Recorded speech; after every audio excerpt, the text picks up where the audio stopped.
Ақмола облысында сапалы білім ұлттық жобасы аясында жүйелі жұмыстар жүргізілуде. 607 мектепке дейінгі ұйымда 36 мыңнан астам бала тәрбие алып жатыр. Ағымдағы жылы бүлдіршіндерге 1240 орын ашу жоспарланған. Бірінші жарты жылдықта 615 орын ашылды. Сондай-ақ 1706 орындық 7 балабақшаның құрылысы жүргізілуде. Облыста 546 жалпы білім беретін мектепте 136 мыңнан астам оқушы білім алуда. Оқушы орындарының тапшылығы мәселесі кезең-кезеңмен шешілуде. Осы мақсатта 2021-2025 жылдарға 43 орта білім беру нысанын салу және пайдалануға беру көзделген. Оның ішінде ағымдағы жылы 6 мектеп ашылмақ. Бірінші қыркүйекте Қосшы қаласында жобалық қуаты 1200 орындық IT мектеп лицейі пайдалануға беріледі. Ерекше білім беру қажеттіліктері бар балаларға ерекше көңіл бөлініп келеді. Облыста 5 арнайы мектеп-интернаты, 4 психологиялық, медициналық, педагогикалық кеңес жұмыс істейді. Әр аудан мен қалада балалармен психологиялық, педагогикалық түзету кабинеттері жұмыс істейді. Жыл сайын инклюзияны қолдау кабинеттерінің желісі кеңеюде. Оқушыларды сапалы тасымалдаумен қамтамасыз ету мақсатында ағымдағы жылы облыс мектептеріне 65 жайлы автобус сатып алынады. Бұл шара 207 елді мекеннен 5,5 мыңнан астам баланы тасымалдау кезінде қауіпсіздікті қамтамасыз етпек. 2021-2022 оқу жылында ақмолалық дарынды оқушылар 6 халықаралық, 21 республикалық, 22 облыстық және зияткерлік жарыстар мен ғылыми конкурстарда өңір намысын қорғады. Олар халықаралық, республикалық олимпиадаларда және ғылыми жобалар конкурстарында 79 медаль жеңіп алды. Оның ішінде 17 алтын, 25 күміс, 37 қола.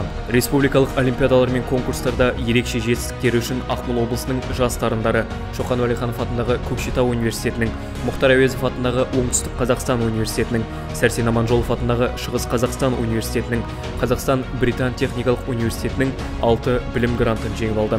Сонымен қатар биылғы 4611 түлектің 1354-і мемлекеттік грантқа ие болды. Балалар жылы аясында Ақмола облысы әкімінің қатысуымен халықаралық, республикалық олимпиадалар мен ғылыми конкурстардың жүлдегерлерін көтермелеу мақсатында 2 ауқымды іс-шара өтті.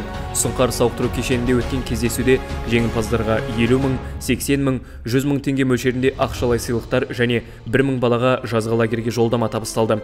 Сондай-ақ болашақ сарайында алтын белгі иегерлері атанған 270 түлекке 100 мың теңгеге ақшалай сертификаттары табысталды. Балалар жылы аясында облыста балаларды қолдауға бағытталған бастамалар жүзеге асырылуда. Мемлекеттік тапсырыс есебінен балаларды қосымша біліммен қамту бойынша жұмыстар жалғасуда. 2022 жылға білім беру жүйесіне 1 миллиардтан астам қаржы бөлінді. Бұл шара 3,5 мың баланы қамтыды. Бүгінгі таңда облыста 94 мыңға жуық бала қосымша білім алып жатыр. Балалар жылы аясында Зеренді ауданындағы Сұңқар сауықтыру кешені өз жұмысын бастаған болатын.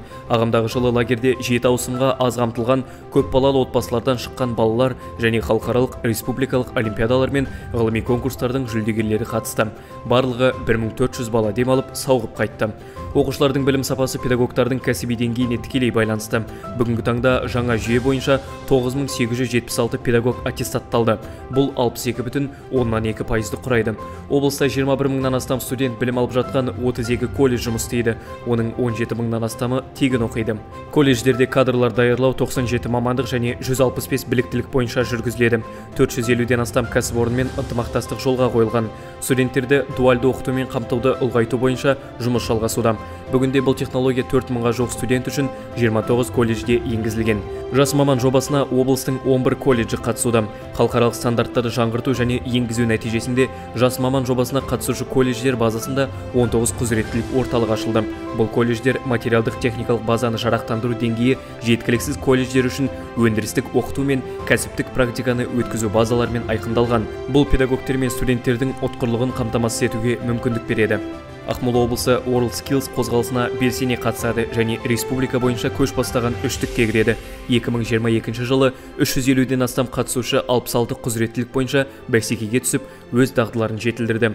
WorldSkills қозғалысы басталғаннан бері Ақмола облысы 27 алтын, 13 күміс, 21 қола медаль, 27 шеберлік медалін жеңіп алды.